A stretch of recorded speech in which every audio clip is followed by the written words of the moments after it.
Selamat sore Bapak Ibu, kita bersyukur kita bertemu kembali ya. Ya, kita belajar firman Tuhan pada sore hari ini. Bagian yang kedua dari apa yang kita pelajari pada bulan yang lalu.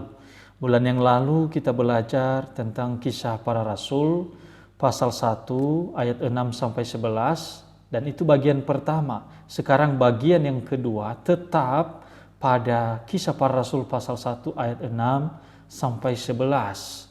Ya. Karena apa? Karena kemarin itu saya tidak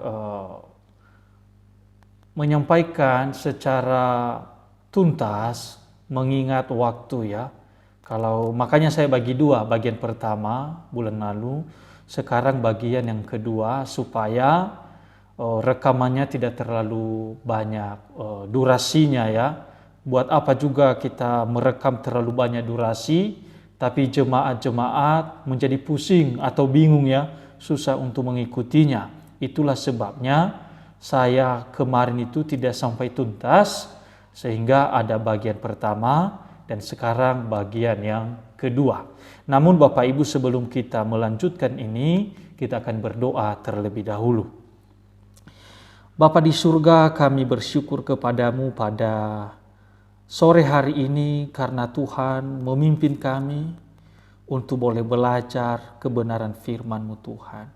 Sehingga kami boleh mengerti mengapa Tuhan naik ke surga dan apa tujuan Tuhan naik ke surga, dan juga kami boleh mengerti apa tujuan hidup kami dalam dunia ini. Oleh karena itu, melalui pelajaran kami pada sore hari ini di dalam kisah para rasul ini, Tuhan berikan kepada hamba-Mu kekuatan untuk bisa mengajar dengan baik, dan juga jemaat Engkau berkati mereka Tuhan, sehingga mereka boleh mengerti. Biarlah kuasa Roh Kudus terus berkuasa atas hidup hamba-Mu ini, dan juga untuk hidup seluruh jemaat. Terima kasih Tuhan, kami serahkan ke dalam tangan-Mu, pembelajaran kami, Tuhan yang memimpin kami. Dalam nama Tuhan Yesus kami berdoa. Amin. Ya, baik Bapak Ibu, saya memberikan tema kita pada bagian yang kedua ini, yaitu Yesus naik ke surga. Sekali lagi Bapak Ibu, Yesus naik ke surga. Yesus naik ke surga merupakan salah satu peristiwa terpenting dalam kekristenan Bapak Ibu. Ya, saya percaya juga Bapak Ibu mengakui bahwa kenaikan Yesus ke surga ini juga merupakan satu peristiwa yang sangat penting di dalam kehidupan orang percaya.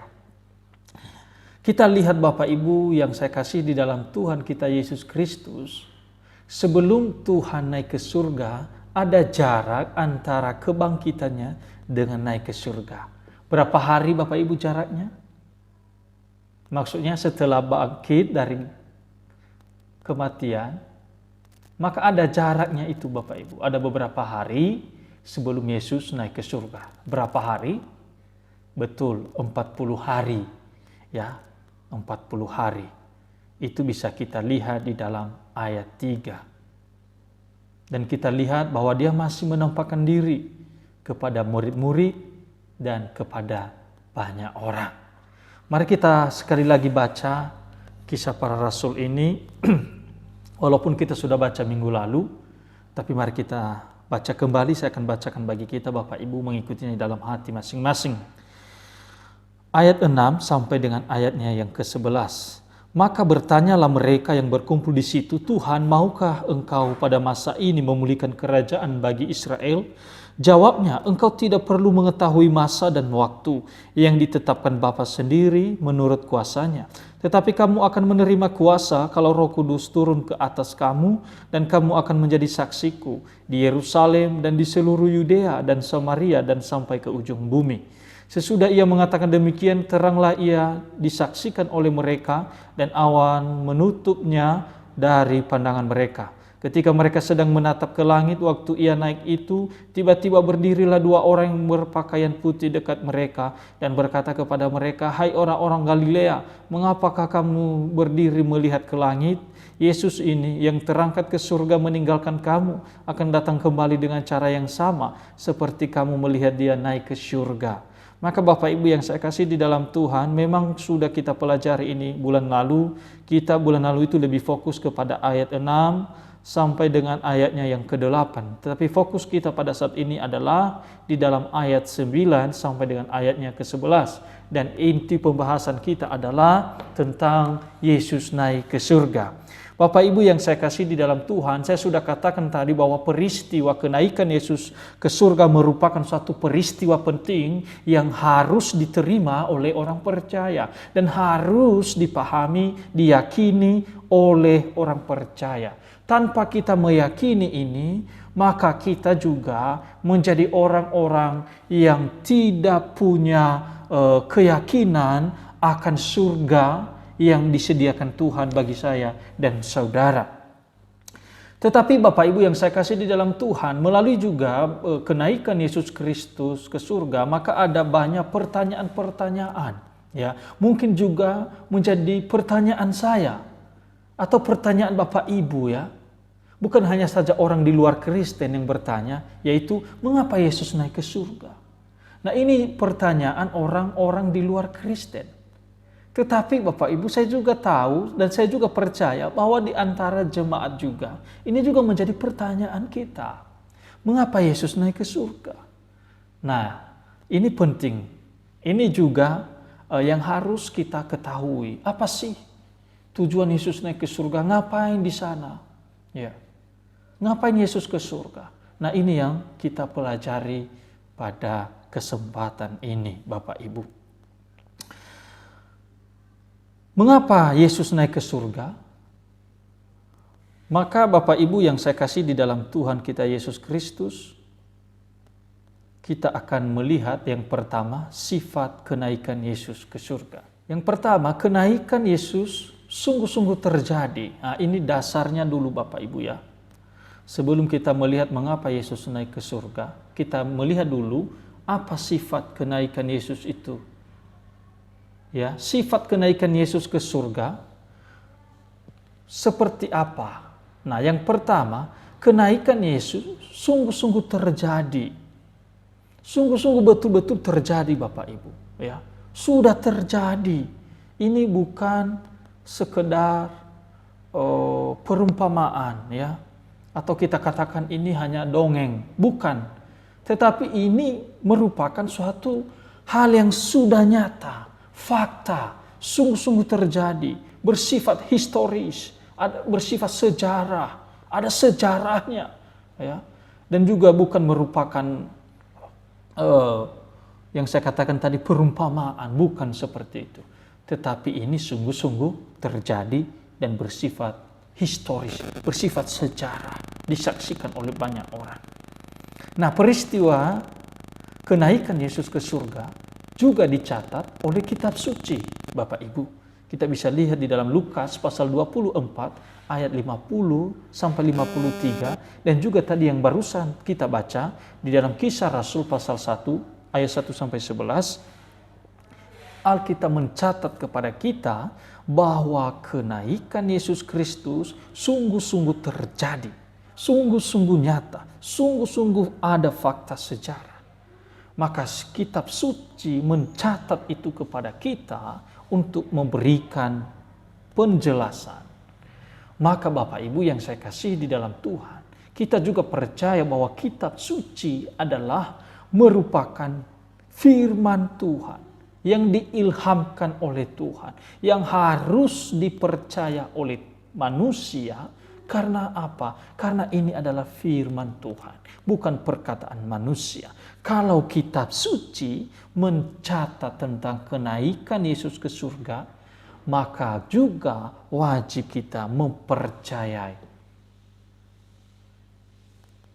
Tetapi ketika kita tidak percaya, tidak meyakini kenaikan Tuhan, sama halnya kita menyangkal kitab suci. Sama halnya kita menyangkal firman Tuhan. Kita menyangkal firman Tuhan. Dan ini menjadi dosa. Kenapa? Karena kita tidak meyakini firman Tuhan atau Alkitab sepenuhnya. Tetapi Tuhan menegaskan kepada kita bahwa firman Tuhan ini diilhami oleh Tuhan dan menjadi satu-satunya pegangan kita, yaitu firman Tuhan yang tidak boleh pilih-pilih ya isinya untuk dipercayai, tapi semua yang tertulis di dalam kitab suci ya adalah firman Tuhan. Itu yang pertama tadi, yaitu kenaikan Yesus ke surga bersifat historis, sungguh-sungguh terjadi. Yang kedua, kenaikan Yesus ke surga juga, Bapak Ibu, kita harus memahami bahwa itu bersifat jasmani, ya. Kenaikan Yesus ke surga itu juga bersifat jasmani. Kita harus tahu bahwa kenaikan juga Tuhan Yesus ke surga itu bersifat jasmani, Bapak Ibu ya. Bukan bayang-bayang, ya, bukan hantu, ya. Dia punya tubuh jasmani, tapi tubuh ini yang dikatakan tubuh kemuliaan, ya. Dia naik dengan bersifat jasmani, ya. Kita lihat bahwa mulai dari kebangkitan Tuhan dan kenaikan ke surga bersifat jasmani, ya, tubuh jasmani. Dari kebangkitan, kenaikan bersifat jasmani.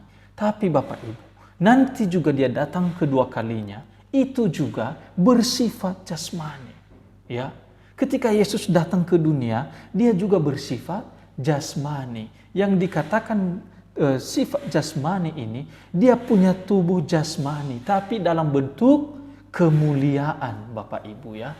Dia bukan seperti bayang-bayang, dia bukan seperti hantu, tetapi dia datang betul-betul di dalam sifat jasmani.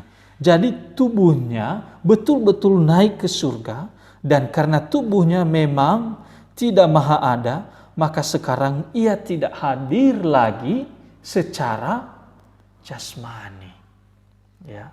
Tubuh jasmani Tuhan itu tidak maha ada gitu, Bapak Ibu ya. Artinya tidak selalu ada di dunia ini ya. Maka sekarang ia tidak lagi hadir secara jasmani di dunia ini. Kalau kita lihat di dalam Matius pasal 26 ayat 11, Yesus berkata begini Bapak Ibu, "Karena orang-orang miskin selalu ada padamu, tetapi aku tidak akan selalu bersama-sama kamu." Tentu Yesus mengucapkan Matius 26 ayat 11 ini dalam arti jasmani, ya. Dan ini secara jelas menunjukkan bahwa ia tidak lagi bersama kita secara jasmani, ya. Saya tidak bisa bersama-sama dengan kamu. Saya tidak bisa selalu hadir bersama dengan kamu.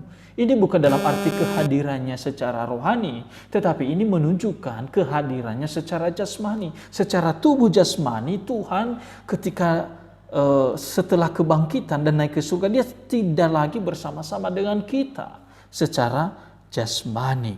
Kita lihat juga di dalam Kisah Rasul pasal 3 ayat 21 dikatakan di situ, Kristus itu harus tinggal di surga sampai waktu pemulihan segala sesuatu, seperti yang difirmankan Allah dengan perantaraan nabi-nabinya yang kudus di zaman dahulu. Ya, Bapak Ibu yang saya kasih di dalam Tuhan kita Yesus Kristus.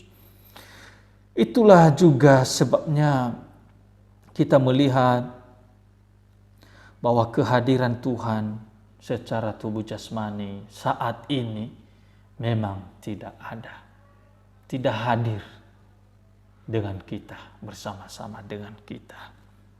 Dia sudah naik ke surga dan ada waktunya nanti untuk datang kembali di dalam tubuh jasmaninya. Bapak Ibu yang saya kasihi di dalam Tuhan kita Yesus Kristus, kita bisa melihat ketika Kristus naik secara perlahan-lahan ke surga. Ketika Yesus naik ke surga, maka kita melihat dia naik secara perlahan-lahan, ya. Dia pelan-pelan. Kenapa? Kalau kita lihat di dalam ayat 11, ayat 9 dan 11, sesudah ia mengatakan demikian, terangkatlah ia disaksikan oleh mereka dan awan menutupnya dari pandangan mereka. Dan berkata kepada mereka, hai orang-orang Galilea, mengapakah kamu berdiri melihat ke langit? Yesus ini yang terangkat ke surga meninggalkan kamu, akan datang kembali dengan cara yang sama seperti kamu melihat dia naik ke surga. Mengapa ia tidak tahu? Mengapa ia tidak tahu-tahu menghilang begitu saja? Maksud saya, mengapa Yesus mestinya hilang begitu saja? Ya, mengapa harus menunjukkan itu kepada murid-muridnya? Mengapa dia harus membuktikan dia naik ke surga dengan cara perlahan-lahan? Nah, ini juga menegaskan kepada kita Bapak Ibu yang saya kasih di dalam Tuhan kita Yesus Kristus, supaya manusia menyaksikan kenaikan Yesus Kristus itu. Karena berita Injil juga nanti termasuk kesaksian kita tentang kenaikan Tuhan di surga. Tanpa kita melihat kenaikan Tuhan di surga, maka kita menjadi orang yang seperti buta, tidak melihat di mana Tuhan sekarang dan Tuhan sedang berada di mana. Tetapi dengan menyaksikan kenaikan Tuhan di surga, maka membuktikan kepada kita, menegaskan kepada kita bahwa Tuhan betul-betul telah naik ke surga dan menyediakan tempat bagi kita, dan juga Tuhan nanti akan turun juga pada kedatangan kedua kalinya seperti ia naik ke surga, maka juga sama nantinya ketika dia datang kembali kepada kita, menjemput kita pada akhir zaman. Kedua, apa tujuan Yesus naik ke surga? Ya, kalau yang pertama tadi, bagaimana sifat kenaikan Yesus? Sekarang, apa tujuan kenaikan Yesus ke surga? Kita harus memahami Bapak Ibu yang saya kasih di dalam Tuhan. Ketika kita sudah mempelajari sifat Yesus naik ke surga, seperti apa? Sekarang, apa sih tujuan Yesus naik ke surga? Sepenting apakah itu? Maka Bapak Ibu yang saya kasih di dalam Tuhan, saya menjelaskan 2 poin saja. Mengapa Yesus naik ke surga? Tujuannya apa? Yang pertama adalah untuk menunjukkan bahwa misinya untuk menebus kita dari dosa sudah selesai. Itu yang pertama. Karena tujuan Yesus datang ke dunia ini, Bapak Ibu yang saya kasih di dalam Tuhan, dia punya misi. Punya misi kurang lebih 3 tahun. Ya, kurang lebih 3 tahun. Dia punya misi bagaimana menyampaikan kebenaran kepada orang-orang yang masih tinggal di dalam dosa. Misi Yesus untuk menyelamatkan kita dari dosa-dosa kita. Misi Yesus untuk apa? Untuk memberitahukan kepada kita bahwa bahwa Yesus adalah Tuhan dan Juru Selamat. Dan di situ pun Tuhan memberikan pengajaran-pengajaran yang benar, yang berkenan kepada Tuhan. Maka ketika ia naik ke surga, maka itu membuktikan bahwa Kristus Yesus sudah selesai misinya di dalam menebus kita dari dosa. Ya. Kalau Yesus masih dalam dunia ini, maka dia masih melanjutkan misinya, masih belum ada yang beres. Tetapi ketika dia naik ke surga, maka Bapak Ibu yang saya kasih di dalam Tuhan, menegaskan kepada kita, menunjukkan kepada kita bahwa misi penyelamatan telah selesai dilakukan oleh Yesus. Kita bisa lihat di dalam Yohanes pasal 17 ayat 4 sampai 5, saya baca bagi kita Bapak Ibu. Yohanes 17 ayat 4 sampai dengan ayatnya ke-5. Begini firman Tuhan Bapak Ibu. Aku telah mempermuliakan engkau di bumi dengan jalan menyelesaikan pekerjaan yang engkau berikan kepadaku untuk melakukannya. Jadi Yesus katakan, aku sudah mempermuliakan engkau. Aku sudah menyelesaikan pekerjaan yang engkau berikan kepadaku.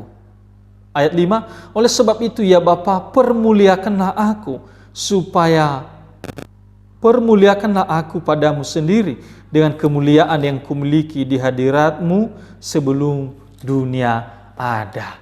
Nah, itu Bapak Ibu poin pertama itu, bahwa Yesus sudah selesai melakukan misinya, yaitu menebus kita dari dosa. Dari mana kita tahu itu Bapak Ibu? Ketika Ia mengajarkan kebenaran kepada kita, ketika Ia rela disalibkan, ketika Ia rela mati, dan Dia pun bangkit Bapak Ibu. Yang kedua adalah tujuan kenaikan Yesus ke surga adalah untuk menunjukkan bahwa kita yang percaya kepadanya juga akan naik ke surga. Nah, ini penting Bapak Ibu, ya. Kalau Yesus tidak naik ke surga, maka kita juga masih bingung apakah kita ini juga nanti naik ke surga atau tidak, ya. Tetapi dengan kenaikan Yesus ke surga menunjukkan kepada kita, kepada saya dan saudara, kepada orang percaya, bahwa kita pun juga nanti akan naik ke surga. Kita bisa lihat di dalam Yohanes pasal 14 ayat 2 dan 3, pasal 17 ayat 24, di sana juga dikatakan kepada kita tentang kenaikan ke surga. Juga di dalam Efesus pasal 2 ayat 6. Artinya apa? Kebangkitan dan kenaikan Yesus merupakan satu pola yang akan diikuti oleh orang percaya, ya. Baik itu kebangkitannya. Kita ini bangkit nanti Bapak Ibu. Yang sudah mati itu dibangkitkan. Ini juga menjadi pola bagi orang percaya ini, bahwa kita akan mengalami kebangkitan. Dan juga akan kenaikan. Kita semua akan naik ke surga nanti. Ini juga menjadi pola ketika Yesus naik ke surga, merupakan jadi pola bagi kita, bahwa itu juga nanti akan terjadi di dalam kehidupan saya dan Bapak Ibu, dan juga di dalam kehidupan setiap orang percaya. Kemudian mengapa Yesus naik ke surga? Yaitu supaya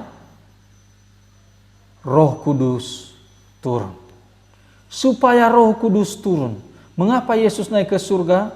Supaya Roh Kudus turun. Kita lihat di dalam Yohanes pasal 16 ayat 7, intinya begini, sebab jikalau aku tidak pergi, penghibur itu tidak akan datang kepadamu, tetapi jikalau aku pergi, aku akan mengutus dia kepadamu. Bapak Ibu yang saya kasih di dalam Tuhan kita Yesus Kristus, kenapa Yesus naik ke surga?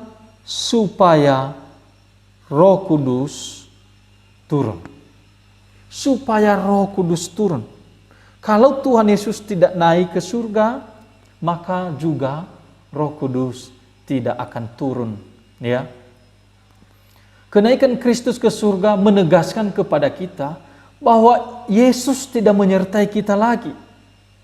Yesus tidak menyertai kita lagi Bapak Ibu. Ya. Loh, jangan kaget Bapak Ibu. Pasti bertanya, loh kok gitu? Masa Yesus tidak menyertai kita lagi? Maksud saya, kenaikan Kristus ke surga menegaskan kepada kita bahwa Ia tidak menyertai kita lagi, tapi tidak menyertai secara jasmani. Nah, itu maksudnya. Kalau kita lihat dalam Matius pasal 26 ayat 11. Tetapi dengan turunnya Roh Kudus, Ia menyertai kita apa? Secara rohani.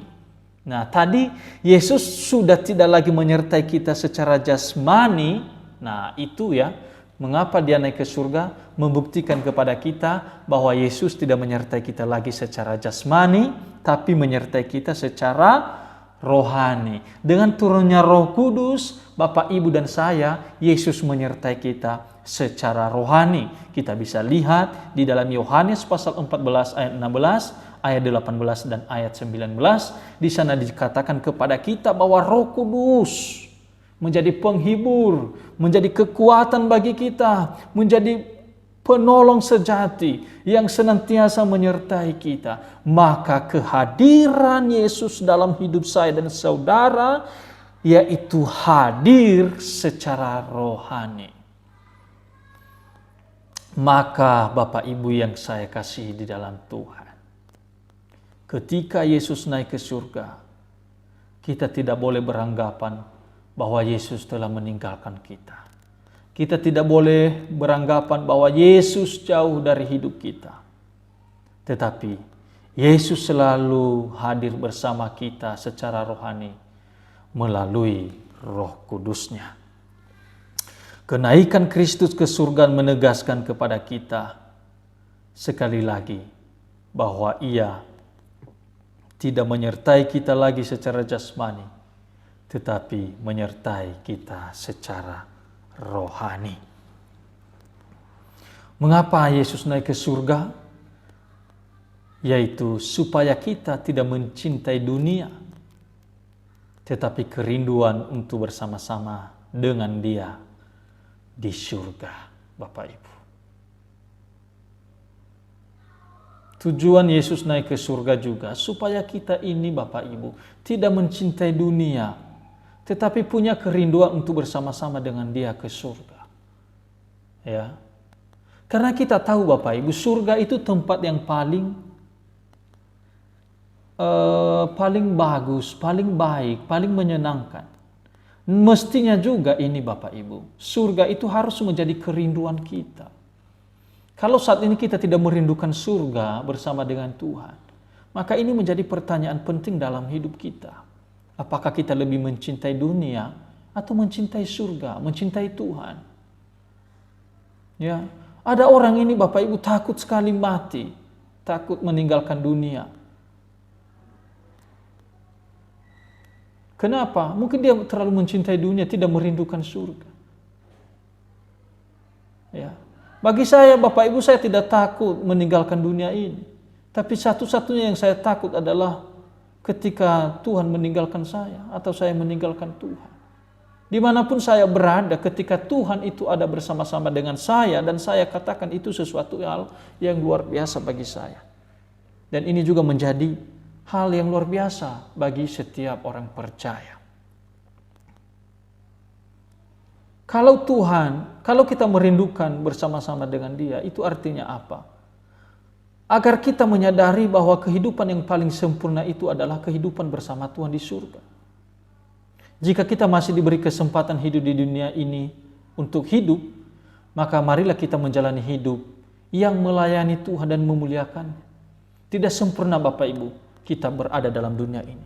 Tidak kekal, tidak abadi. Tubuh kita ini tidak abadi. Oleh karena itu, yang kekal itu ya adalah yang di surga. Oleh karena itu, semasa Tuhan memberikan kita kesempatan untuk hidup dalam dunia ini, maka marilah kita melayani Tuhan. Marilah kita memberikan yang terbaik bagi Tuhan. Kemudian Bapak Ibu, setelah kita tahu tujuan Yesus naik ke surga, sekarang apa pekerjaan Yesus di surga? Nah, ini juga perlu kita tahu, Bapak Ibu. Karena di Kisah Rasul ini Tuhan Yesus naik ke surga, maka menjadi pertanyaan penting bagi kita, mengapa? Apa pekerjaan Yesus di surga? Apa pekerjaannya sih di surga? Yang pertama, Bapak Ibu yang saya kasih di dalam Tuhan, Yesus tetap melakukan tugasnya sebagai nabi. Ya. Kita jangan salah bahwa Yesus datang ke dunia juga merupakan dia punya kenabian. Maksudnya dia juga merupakan nabi, Bapak Ibu ya. Jadi ketika dia naik ke surga, tugas kenabian itu, tugas sebagai nabi masih ada. Masih dia kerjakan. Ada 3 periode sehubungan dengan jabatan Yesus sebagai nabi. Ada 3 periodenya, Bapak Ibu, kalau dibagi ya periodenya itu. Yang pertama, masa di antara kejatuhan Adam sampai baptisan Yesus. Ya. Itu juga merupakan suatu 3 periode sehubungan dengan jabatan Yesus sebagai nabi. Masa di antara kejatuhan Adam sampai baptisan Yesus. Periode yang kedua adalah masa di antara baptisan Yesus sampai Yesus naik ke surga. Itu periode yang kedua. Periode yang ketiga, masa di antara kenaikan Yesus ke surga sampai kedatangan Yesus yang kedua kalinya. Nah, Bapak Ibu yang saya kasih di dalam Tuhan, sekarang kita ada di masa periode yang ketiga ini. masa di antara kenaikan Yesus ke surga sampai kedatangan Yesus kedua kalinya. Maka pekerjaan Yesus di surga tetap melakukan tugasnya sebagai nabi, ya, sebagai nabi, Bapak Ibu. Kemudian pekerjaannya yang kedua adalah Yesus tetap melakukan tugasnya sebagai imam. Sekali lagi, Yesus tetap melakukan tugasnya sebagai imam. Itu sudah juga dicatat di dalam Ibrani pasal 4 ayat 14, pasal 7 ayat 24 sampai 25, pasal 8 ayat 1 sampai 6, dan 1 Yohanes pasal 2 ayat 1. Ya, Yesus tetap melakukan tugasnya sebagai imam. Ya, dia melakukan tugasnya sebagai imam. Apa tugas imam? Yaitu perantara kita dengan Bapa. Ya, Yesus adalah perantara kita. Bahkan Yesus masih bersyafaat untuk kita. Itulah sebabnya dikatakan, tanpa Yesus kita tidak bisa sampai kepada pribadi Bapa. Ya. Jadi Yesus masih bertugas sebagai imam, yaitu perantara kita, Bapak Ibu.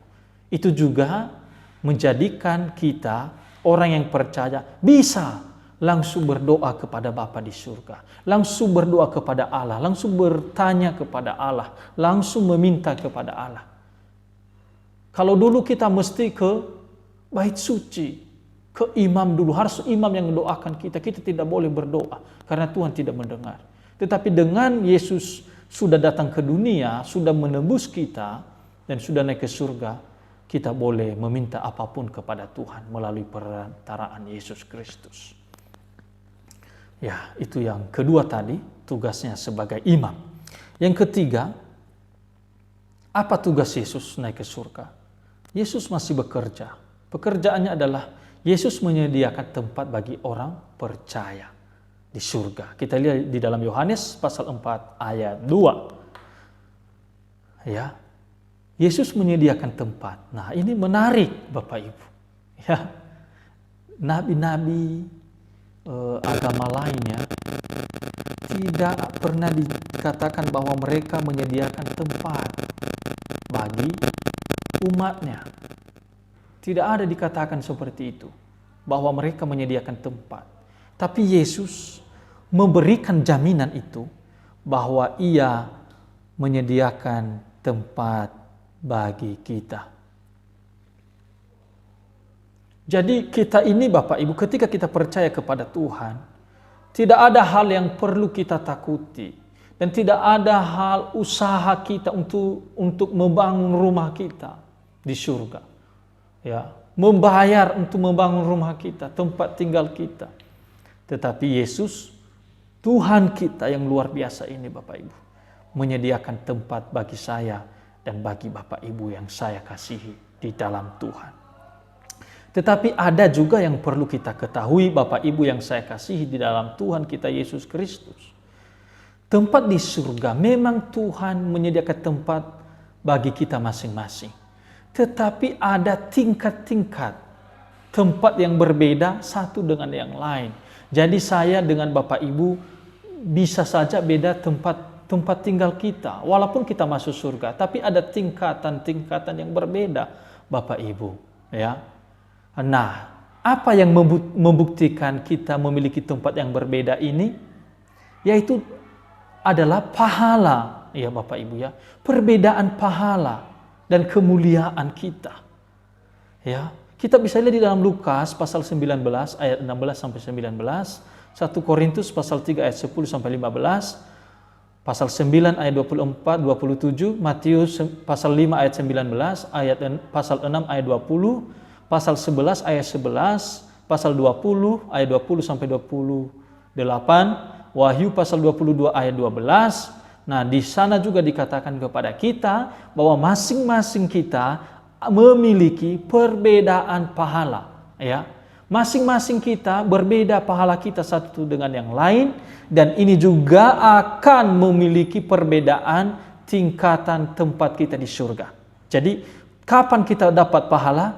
Ketika apa? Kita memberitakan Injil, ketika kita melayani Tuhan, ketika kita banyak berbuat untuk kemuliaan Tuhan, ketika kita sungguh-sungguh setia di dalam menghadapi penderitaan, ketika kita sungguh-sungguh memiliki iman terhadap janji-janji Tuhan, kasih kita kepada Tuhan, ketaatan kita kepada Tuhan, dan tindakan kita membuang dosa dalam hidup kita, pelayanan kita, pemberitaan Injil, persembahan kita, dan masih banyak yang kita lakukan untuk kemuliaan Tuhan, itu juga menentukan pahala kita. Nah, ini menarik Bapak Ibu, ya. Memang kita melakukan yang pelayanan, melayani Tuhan bukan untuk mendapatkan surga, karena surga Tuhan sudah berikan kepada kita. Tetapi keselamatan yang Tuhan berikan kepada kita juga, Dia menyelamatkan kita, menjadikan kita ciptaan baru untuk hidup berbuat baik, hidup melakukan perbuatan baik, melayani Tuhan. Nah, itu suatu kewajiban kita. Tetapi di dalam kewajiban ini ada sisi lain. Apa itu? Dalam segala kebaikan kita, kita juga di dalamnya mendapatkan pahala. Jadi tidak sia-sia Bapak Ibu kita berbuat baik. Tidak sia-sia kita dikucilkan oleh karena kepercayaan kita kepada Yesus sebagai Tuhan. Tidak sia-sia kita ditinggalkan oleh orang yang kita kasihi. Tidak sia-sia kita menolong sesama kita Bapak Ibu. Ya. Bahkan segala apa yang ada pada kita itu juga menjadi pertanggungjawaban bagi kita nanti. Tuhan memberikan kita berkat. Dan bagaimana kita mempergunakan berkat itu?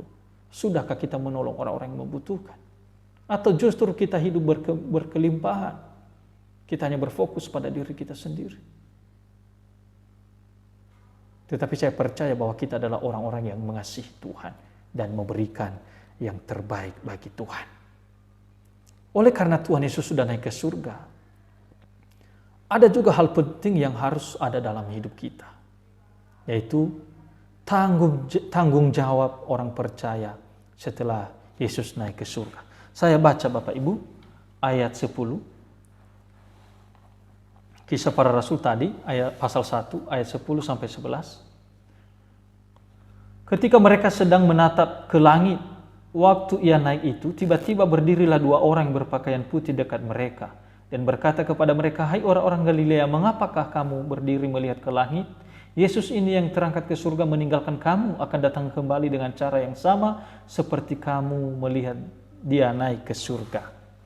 Pertanyaannya Bapak Ibu, mengapa di situ dikatakan, mengapa kamu masih menatap ke langit? Nah, artinya apa? Kenapa kamu masih diam saja? Nah, ini menegaskan kepada kita bahwa kita punya tanggung jawab untuk melakukan tugas kita sebagai orang percaya.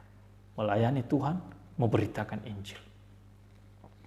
Jangan kita hanya memandang ke langit. Jangan kita hanya memandang ke surga saja. Jangan hanya kita menginginkan surga. Wah, enak surga ya.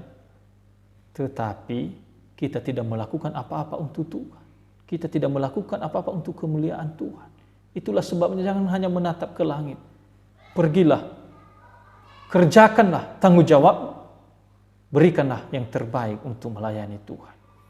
Di situ kita lihat ada teguran dari malaikat bahwa tidak boleh hanya menatap ke langit saja. Karena sudah waktunya Yesus akan kembali datang dengan cara yang sama ketika ia naik ke surga.